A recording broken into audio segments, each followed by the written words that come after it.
Everyone, welcome to Infinity classes.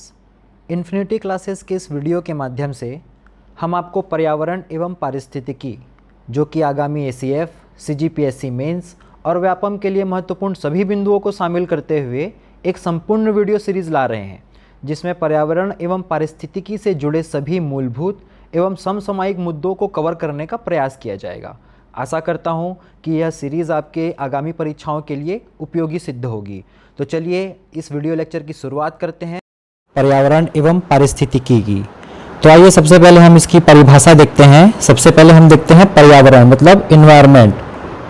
पर्यावरण जीवों को चारों ओर से घेरने वाला या प्रभावित करने वाला जैविक या अजैविक कारण पर्यावरण कहलाता है। जीव अर्थात जितने भी जीव जंतु, पेड़ पौधे, वनस्पति एवं मनुष्य हैं, उनको चारों ओर से घेरने वाला और प्रभावित करने वाला जैविक तथा अजैविक कारक।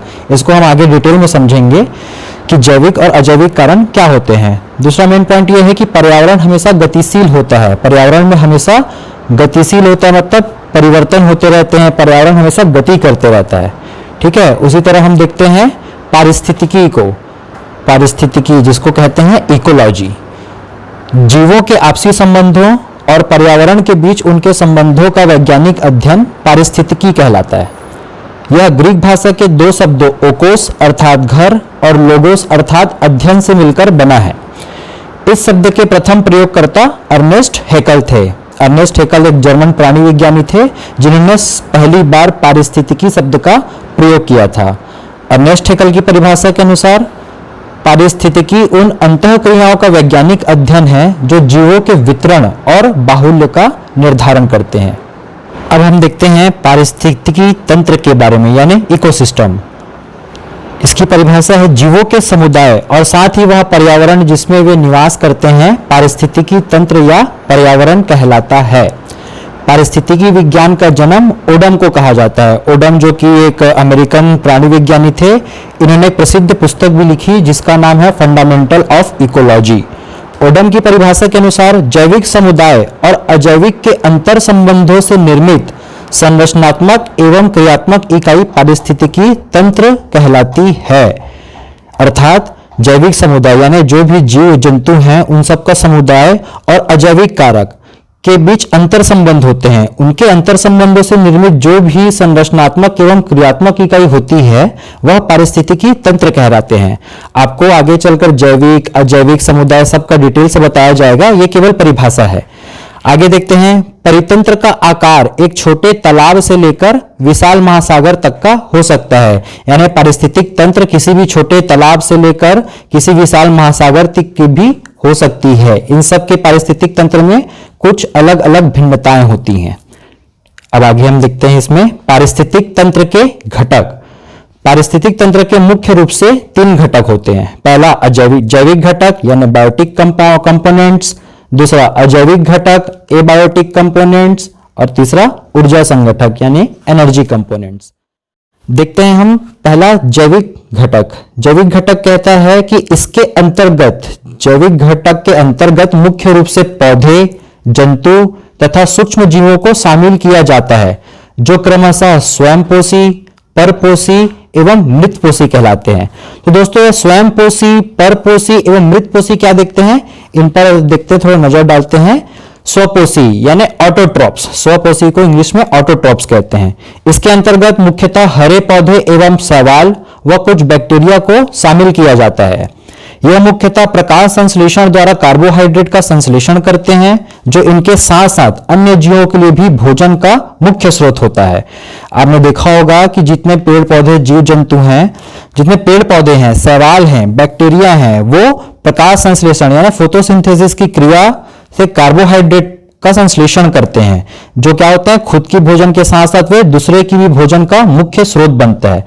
इसलिए इन्हें उत्पादक कहा जाता है तथा प्रथम पोषण स्तर के अंतर्गत रखा जाता है।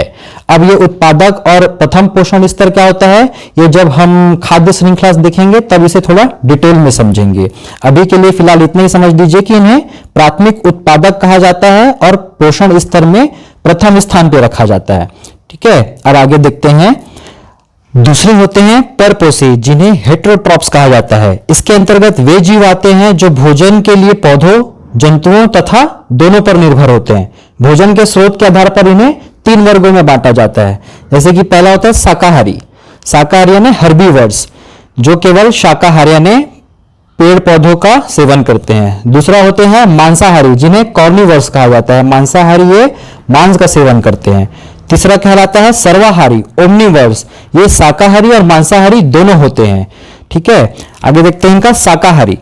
अपनी भोजन मुख्यतः पौधों से प्राप्त करते हैं, इसलिए प्राथमिक उपभोक्ता कहलाते हैं, किंतु पोषण स्तर में द्वितीयक रूप में होते हैं।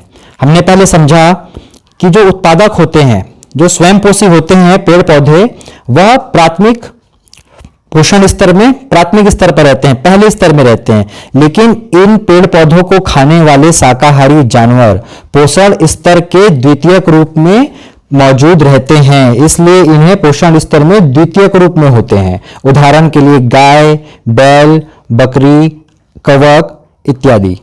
आगे देखते हैं मांसाहारी हर्बीवर्स। इनको 2 वर्गों में बांटा जाता है। पहला, वे जो शाकाहारी जंतुओं को खाते हैं, उदाहरण लोमड़ी आदि, ये द्वितीयक उपभोक्ता कहलाते हैं और पोषण स्तर में इनका स्थान तीसरा होता है। आप केवल जब फूड श्रृंखला देखेंगे, खाद्य श्रृंखला पर नजर डालेंगे, तो प्राथमिक पोषण स्तर, द्वितीयक पोषण स्तर, प्राथमिक उपभोक्ता, द्वितीयक उपभोक्ता, ये पूरी एक चेन बनती जाएगी। तो अभी आप इस चेन को समझते जाइए कि मांसाहारी जो होते हैं वे द्वितीयक उपभोक्ता कहलाते हैं और पोषण स्तर में इनका स्थान तीसरा होता है। दूसरे मांसाहारी वे जो शाकाहारी और मांसाहारी दोनों तरह के जीवों को खाते हैं, जैसे शेर, बाघ, तेंदुआ आदि। ठीक है, ये तृतीयक उपभोक्ता कहलाते हैं और पोषण स्तर में इनका क्रम चौथा होता है। जहां शाकाहारी जंतुओं को खाने वाले जानवर द्वितीयक उपभोक्ता कहलाते हैं, वहीं शाकाहारी और मांसाहारी दोनों जानवरों को खाने वाले तृतीयक उपभोक्ता कहलाते हैं।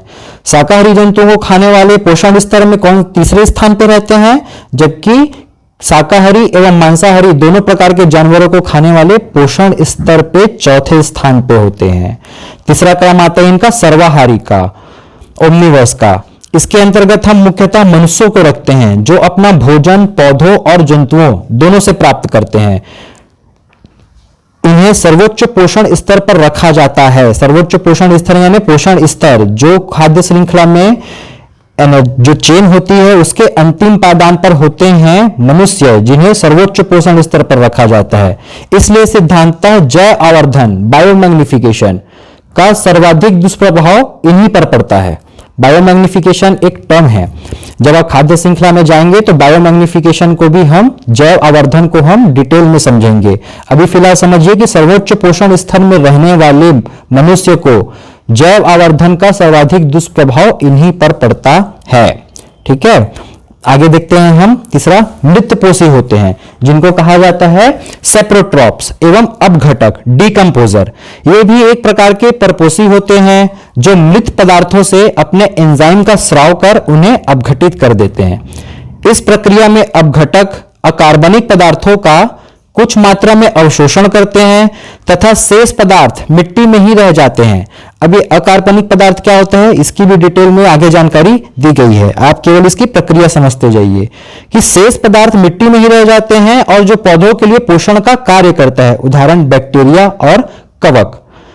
इसी के क्रम में होते हैं अपरदनहारी, अपराधारी। ये भी एक तरह के अपघटक ही हैं जो मृत कार्बनिक पदार्थों से ही अपना पोषण प्राप्त करते हैं, उदाहरण केचुआ। आपने देखा होगा केचुआ जो मिट्टी पर रहता है, यह मिट्टी में एक प्रकार से जैव ऊर्जा का काम करता है। मिट्टी में रहकर ये मिट्टी में मिलने वाले कार्बनिक पदार्थों से पोषण प्राप्त करता है और उन्हें अकार्बनिक रूप में तोड़ देता है, जो पौधों के लिए पोषण तत्व का काम करते हैं। इन्हीं में होता है ऊर्जा संगठक। जैसा कि आप लोग जानते हैं कि जितने भी प्राथमिक उत्पादक हैं या जितने भी जीव जंतु हैं, सब सूर्य की रोशनी से अपनी ऊर्जा प्राप्त करते हैं। इसलिए सौर्य प्रकाश, सौर विकिरण तथा इसके विभिन्न पक्षों को ऊर्जा संगठक में शामिल किया जाता है। यहां तक क्लियर है। अब आगे देखते हैं हम अभौतिक घटक, एबायोटिक कंपोनेंट्स। ऐसे निर्जीव पदार्थ जो किसी न किसी रूप में जीवों को प्रभावित करते हैं, अजैविक घटक कहलाते हैं। जैसे कि स्थलमंडल, जलमंडल, वायुमंडल, कार्बनिक एवं अकार्बनिक पदार्थ।